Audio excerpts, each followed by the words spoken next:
2024 संपत आलेला आहे। आपण सगळेच खूप एक्साइटेड आहोत वेगवेगळ्या नवीन गोष्टी ट्राय करायला किंवा जुन्या गोष्टी ज्या आहेत त्या आपल्या ज्या सवयी आहेत लागलेल्या त्या पुढे कॅरी फॉरवर्ड करायला। या सगळ्यामध्ये तुम्ही असं काय करू शकता जे 2025 मध्ये तुमचं एक बेस्ट व्हर्जन बाहेर पडेल, म्हणजेच तुम्ही तुमचं एक बेस्ट व्हर्जन कसं देऊ शकता हे मी आज या व्हिडिओमधून सांगणार आहे। जर का तुम्हाला तुमचं बेस्ट व्हर्जन बेस्ट फूट फॉरवर्ड ठेवायचं असेल 2025 मध्ये आणि ते कसं ठेवायचं हे तुम्हाला जाणून घ्यायचं असेल तर हा व्हिडिओ शेवटपर्यंत नक्की पहा। तसंच मी दर शुक्रवारी वेगवेगळ्या विषयांवर व्हिडिओ घेऊन येत असते, personal development, intentional living, fashion, beauty and tips, चांगल्या सवयी लावणं इत्यादी।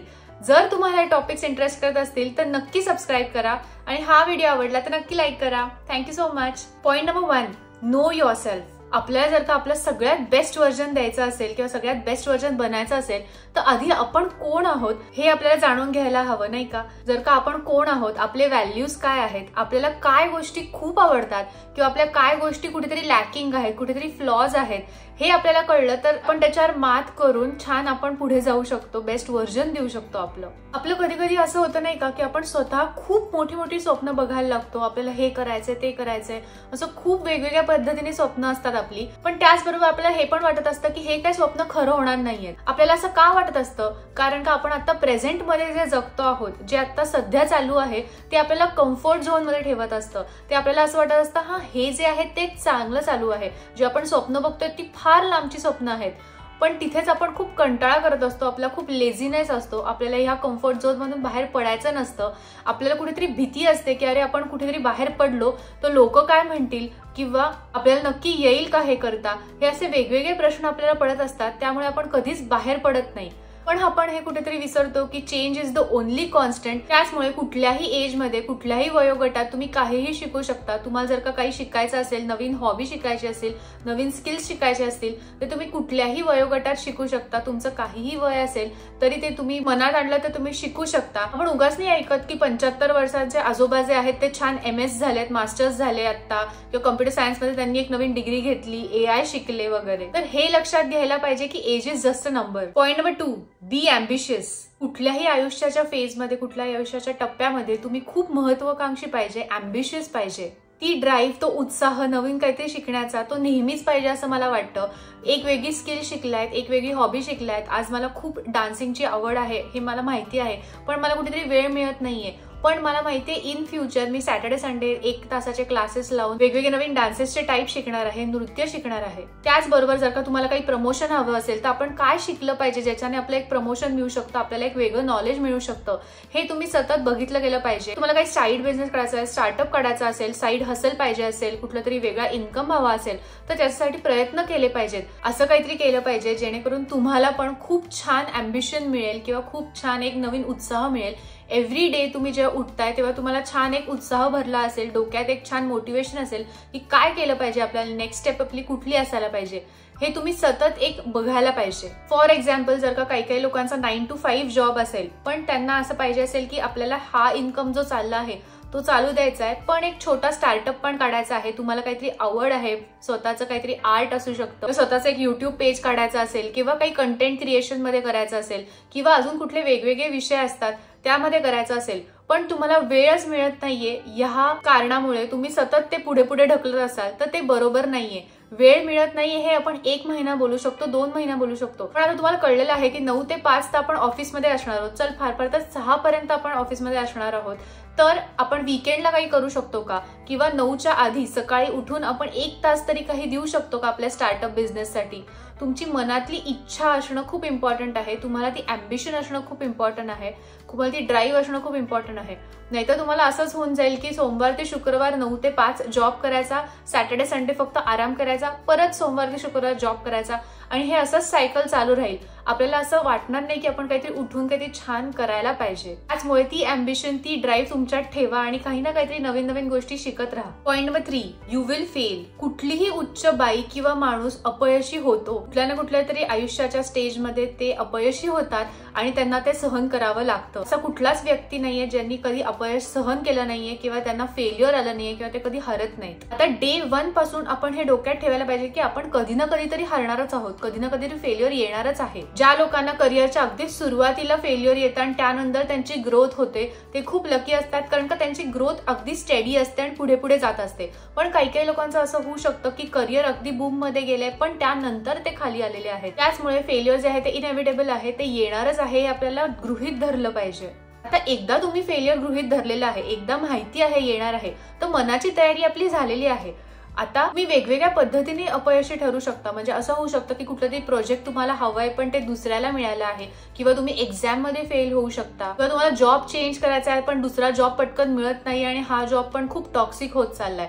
अशा वेगवेगळ्या पद्धतीने तुम्ही अपयशी होऊ शकता किंवा फेल्युअर तुमच्या आयुष्यात येऊ शकतं. त्याचमुळे पहिली स्टेप ही आहे फेल्युअरची की तुम्ही ऍक्सेप्ट करायला पाहिजे की तुम्ही अपयशी ठरला आहात. आत्ताच्या पॉइंटला तरी तुम्ही अपयशी आहात. कधी असं होऊ शकतं की थोडं रडायला येऊ शकतं, थोडं लो फील होऊ शकतं, किंवा तुम्हाला स्वतःवरच खूप दया येईल की आपण किती कष्ट केलेत, आपण काय करू शकतो, अजून वेगळं काय केलं असतं, असं सतत आपण बॅक अँड फोर्थ करत असू. 1 ते 2 दिवस तुम्ही स्वतःला द्या, त्यामध्ये तुम्ही गुंतू शकता, त्यामध्ये तुम्ही रडू शकता किंवा त्यामध्ये तुम्ही लो फील करू शकता. पण एकदा काय ते 1-2 दिवस झाले की त्यानंतर तुम्ही बूम मध्ये पुढे जायला पाहिजे, तुम्ही मूव्ह ऑन व्हायला पाहिजे त्या गोष्टीतून.